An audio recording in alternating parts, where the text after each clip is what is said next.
Good evening, this is Link. Someone asked me a couple of videos ago if I would talk a little bit more about the science of the brain as it relates to psychic development. And I'm going to keep it very simple, and I'm going to keep it very specific to a couple of things that I would like to say today. And I wrote my notes down so that I got it.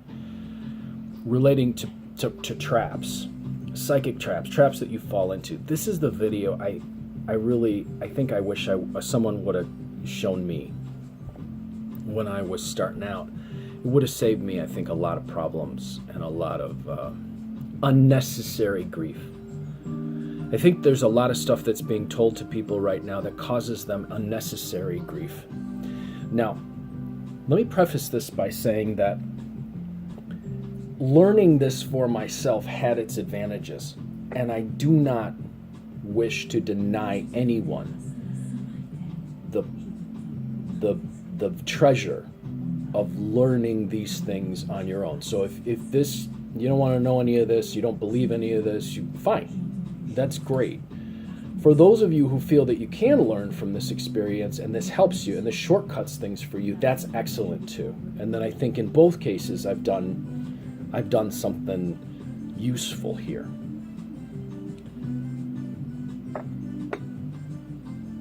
One of the most difficult places to read, to do any psychic reading from, or intuition from, or any mediumism from, is the critical mind. Now you have three brains. You have your neocortex, which is this sort of sheath that goes over the top of your brain, the mammalian brain, which is in the middle, and the reptilian brain, which is further down. Your critical mind, your neocortex, is the one that is always analyzing and second guessing. It's the one that picks things apart, and it's the one it's going to screw you up if you try to read from that, because it's going to try to rationalize everything. And some things don't need to be rationalized, because some things, when they come through psychically, come through in a symbolic way that a bigger part of you needs to understand, not your critical mind. So sometimes just because your critical mind doesn't understand it doesn't mean that you don't get it. That's the first thing I wish someone would have told me. And later, you may demonstrate through your actions that you got it, you understood it, which is all that matters. Some of the practices, however, that I see people incur, and have in all the years I've been doing this, in workshops. In workshops, and when I was learning hypnosis, one time I took a trance channeling workshop. I've seen practices that people suggested that actually put people into. They set people up for a trap, and they set people up for failure. And I think one of the ones that is trickiest is this guide thing.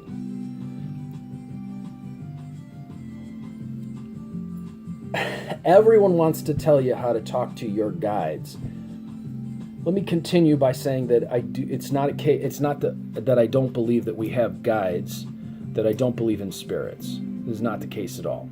There's another video I did on spirits and guides, and you can take a look at that.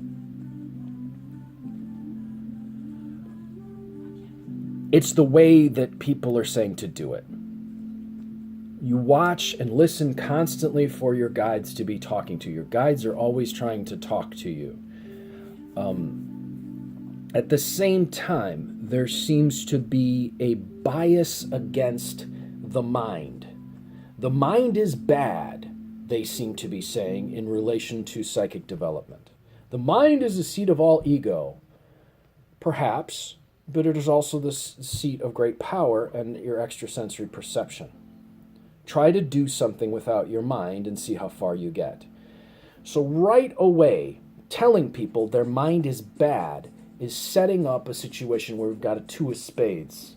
If you remember that video I did, for those of you who saw that video I did on the twos, where you're setting up an enemy inside of yourself. Your mind is bad, you got to get beyond your mind, but you got to do so by using your mind. That's setting you up for a lot of conflict right then and there. The second thing is that they tell people you want to always be listening or seeing or what your guides are telling you. And they're going to tell, like, if you see a paperclip, it's your guides. If you see a penny, it's your guides. If you see, it's like, it gets to the point where people are constantly in a state of looking for what their guides are trying to tell them. Now, this is dangerous, and this is why. You are doing that,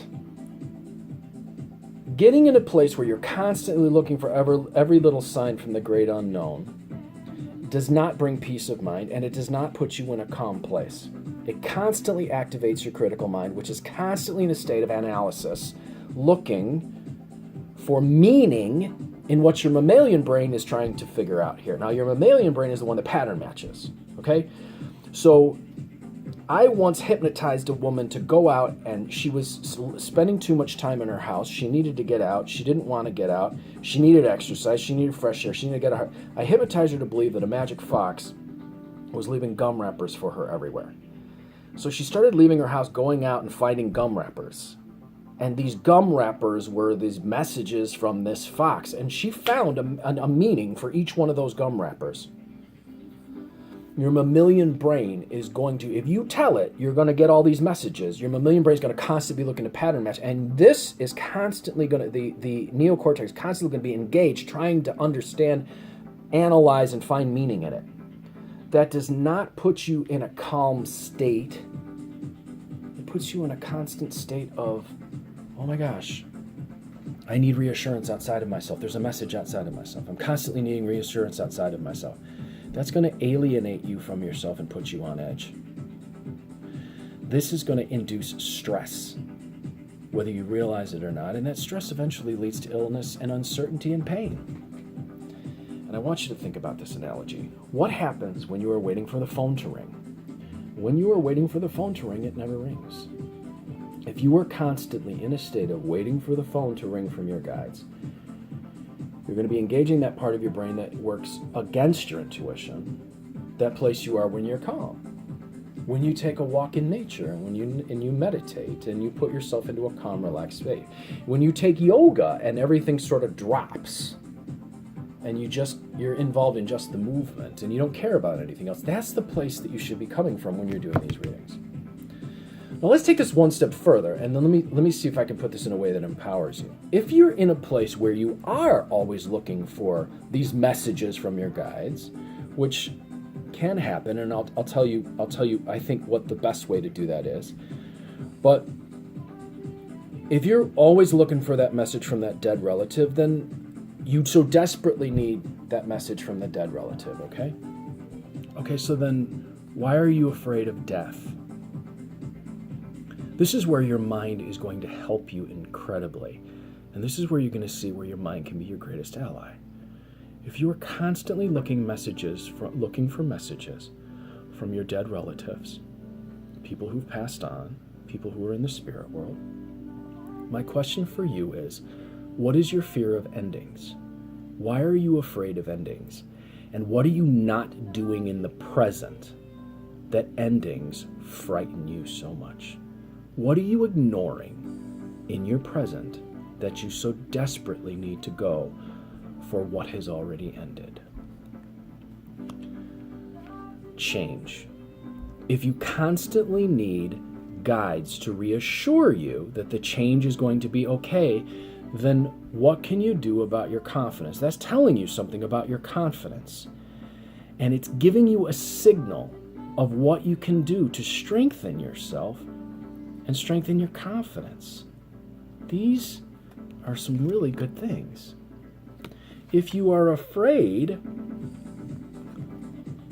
of your own addictions and your own shortcomings, that's because those things, those spots where you're weak, that's telling you where you need to get stronger, and that's telling you exactly what you can do to make yourself stronger. If you have problems with weight, well then that's telling you something about how you relate to your body. If you have problems with drinking, that's telling you something about how you deal with what you're numbing yourself and what you're willing to face.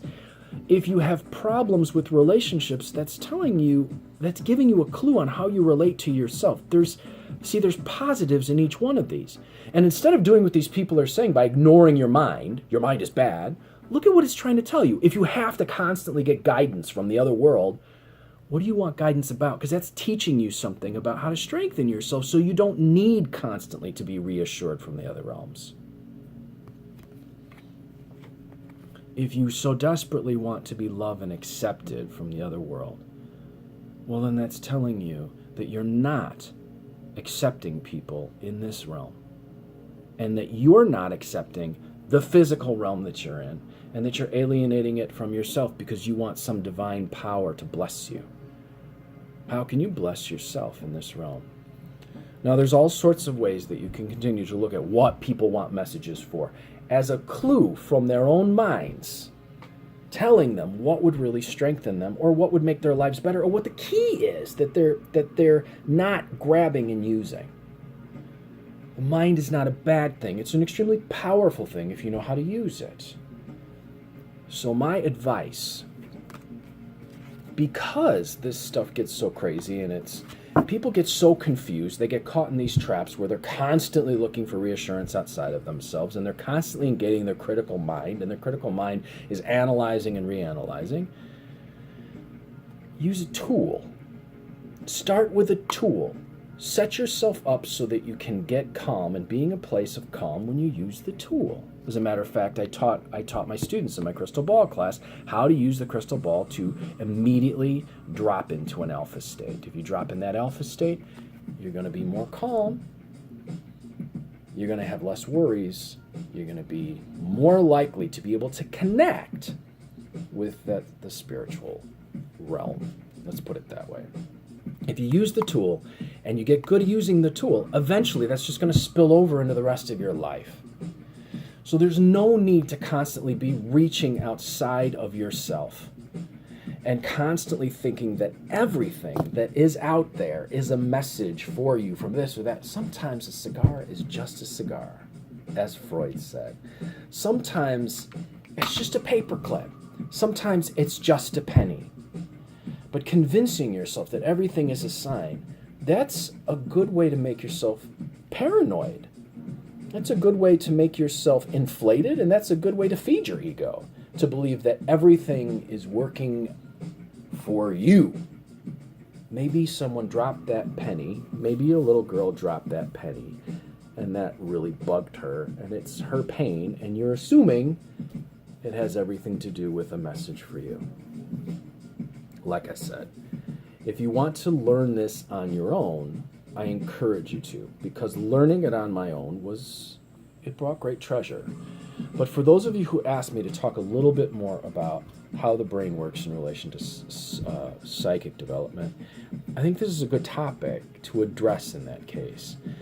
So let me know if you got any other questions about this. I'm already at 13 minutes on this video. I don't want to go, overboard with it. And I hope this makes sense. I hope it gives you some ideas. It's not all about divine guidance. There's another side effect to this that I think is the worst. By assuming that everything is divine guidance, we tend to ignore what's really going on in this world. And there's a lot that needs to be tended to in this world. By assuming that everything is going to pull us towards the divine, be a divine message, we quite often miss the fact that someone in human form is helping us out, and we forget to show them appreciation. Or we ignore what's really going on with us, and we assume that it all is for some divine blessing, when in some cases it's just some simple correction that we need to make, that if we don't, we'll end up in a very bad, tricky, stuck result. If you're interested in learning how to read tarot cards or Lenormand cards or Mexican Loteria cards or playing cards or a crystal ball, I have a bunch of different virtual classes that you can sign up for. And if you're interested, send me, I'll send you the information if you call me at 779-302-8009 or email me at conjurehope@gmail.com. Now, see if you can get through the day by relying on your own intuition and not seeking outside yourself for something that may or may not even really be a divine connection.